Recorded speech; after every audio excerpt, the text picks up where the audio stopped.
मोदी साहब ने माफी तो मांग ली इस बात के लिए, और अब की बार ऐसा विरोध होगा कि मोदी जी को भी जाना पड़ सकता है। जब गांव में, मेरे गांव में चिट्टा बिक रहा है, तो फिर आप किस कानून की बात कर रहे हो? ये मंत्री लेते होंगे उनसे, तभी बिकता होगा।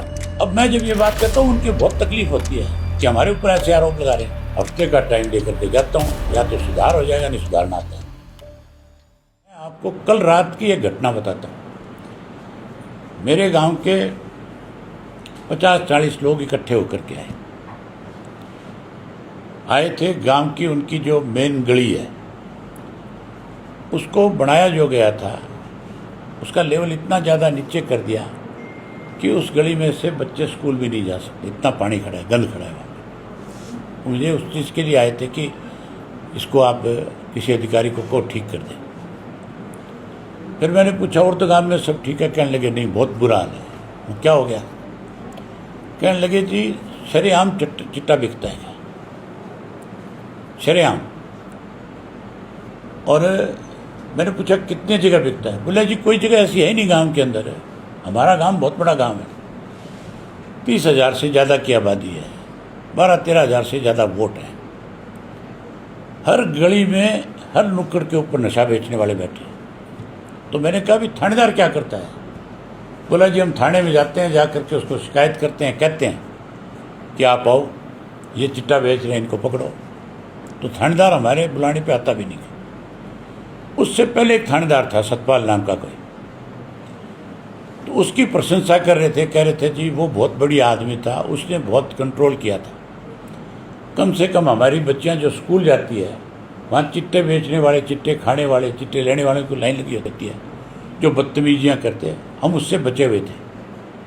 किस किस से झगड़ा करेंगे क्या? हमें मजबूर होकर के अपनी बेटियों को घर बैठाना पड़ रहा है। मैंने यहाँ की जो एसपी है उसको टेलीफोन किया, तो मैंने उसको कहा मेरे गांव में, बड़ी हैरानी की बात थी जब उसको ये बताया गया मेरे पीए की तरफ से कि अब सिंह चौटाला जी बात करेंगे। और मैंने कहा भी मेरे गांव के अंदर चिट्टा बिक रहा है, आप उसको रुकवाओ, उसको कंट्रोल करो। कहते जी कौन सा गांव है आपका? ये हमारी बदकिस्मती है कि यहाँ ऐसे अफसर लगे हुए हैं जो चौटाला जैसे गांव को भी रिकॉग्नाइज नहीं करते। मतलब इससे बड़ी हैरानी की बात क्या हो सकती है?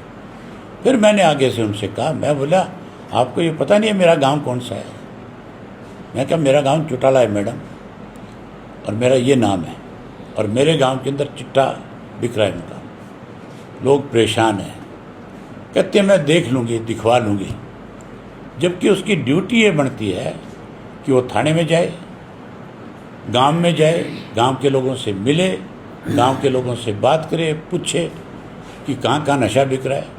अगर बिक रहा है नशा, गांव के लोग कंप्लेंट कर रहे हैं, तो पुलिस का जो कोई इंस्पेक्टर या जिसकी भी ड्यूटी लगी है उसके खिलाफ सख्त एक्शन ले, थाने के खिलाफ एक्शन ले, और उस जिम्मेवारी को ढंग से निभाए। मैं आपके माध्यम से उस एसपी को ये कह के जा रहा हूँ आज कि अगर अगले एक हफ्ते के अंदर ये सारी चीज़ें सख्ती के साथ कंट्रोल में नहीं लेकर के आए वो, तो फिर उसको भी बहुत बड़े विरोध का सामना करना पड़ेगा। और ऐसा विरोध होगा कि एसपी को अपनी जिम्मेवारी समझ में आ जाए। ये बात मैं आपके माध्यम से एसपी साहिबा को कह के जा रहा हूँ।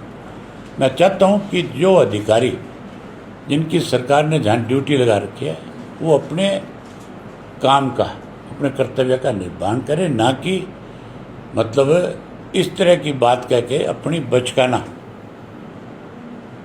चीज़ को आगे जाहिर करने की कोशिश करें। वो आईपीएस अफसर है, उसकी एक जिम्मेवारी है, और जो प्रतिनिधि होता है उसकी अपनी एक जिम्मेवारी होती है। मुझे गांव के लोगों ने बताया कि 5 गांव के लोग हम मिले, हमारी बात तक नहीं सुनी। मैंने आज फिर गांव के लोगों से कहा कि तुम जा कर के मिलो, अगर तुम्हारी बात ना सुने तो फिर तुम मुझे बताना। हफ्ते का टाइम दे करके जाता हूँ, या तो सुधार हो जाएगा, नहीं सुधारना आता है। जंतर मंतर पर जिस प्रकार से जो स्टूडेंट्स हैं उन्होंने प्रोटेस्ट किया था, लेकिन इस्तीफा तो भाजपा की तरफ से दिलवा दिया गया है, लेकिन उन छात्रों को डिटेन करके उन पर एफआईआर की जा रही है। उनका मोदी साहब ने माफी तो मांग ली इस बात के लिए। मोदी साहब ने स्वयं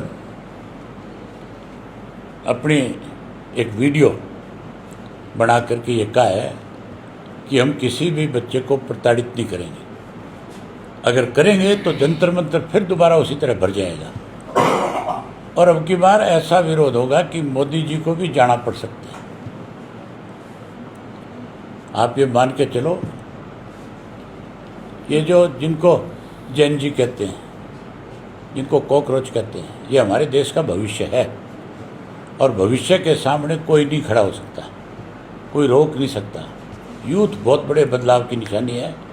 इस देश को आज़ादी में भी यूथ ने बहुत बड़ा योगदान दिया। इस देश को नहीं, दुनिया के किसी देश को ताकतवर बनाया तो युवा पीढ़ी ने बनाया।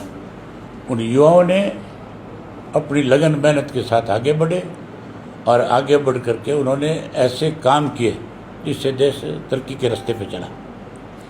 मान के चलो, अगर कुछ ऐसा होगा तो आगे बहुत बड़ा विरोध हो जाएगा।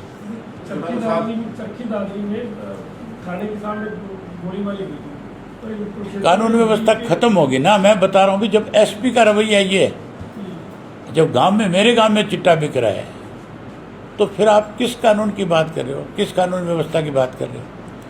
इसका मतलब है इन लोगों को ऊपर से बहुत बड़ी प्रोटेक्शन है। ये चिट्टा बेचने वालों के साथ मिले हुए, ये मंथली लेते होंगे उनसे, तभी बिकता होगा। अब मैं जब ये बात कहता हूँ, उनकी बहुत तकलीफ होती है कि हमारे ऊपर ऐसे आरोप लगा रहे हैं। मैं कोई गलत आरोप नहीं लगा रहा, ये सच्चाई है। अगर नशा बिक रहा है तो पुलिस की, मान के चलो, नाक के नीचे बिक रहा है। इसके लिए थानेदार जिम्मेवार नहीं है, इसके लिए एसपी जिम्मेवार है। चौटाला साहब, नजदीकी गांव नेसू जोधा जो है, वहाँ पर 100 के लगभग लोग गंदा पानी पीने की वजह से बीमार हो गए। डिपार्टमेंट ने अरे भैया, मैं यही तो कह रहा हूँ आपको कि आज प्रदेश में सरकार नहीं है, इसीलिए लोग इस इंतजार में बैठे हैं कि कब हमें मौका मिले। अब की बार भाजपा को सत्ता से बाहर कर देंगे। ठीक, धन्यवाद आपका।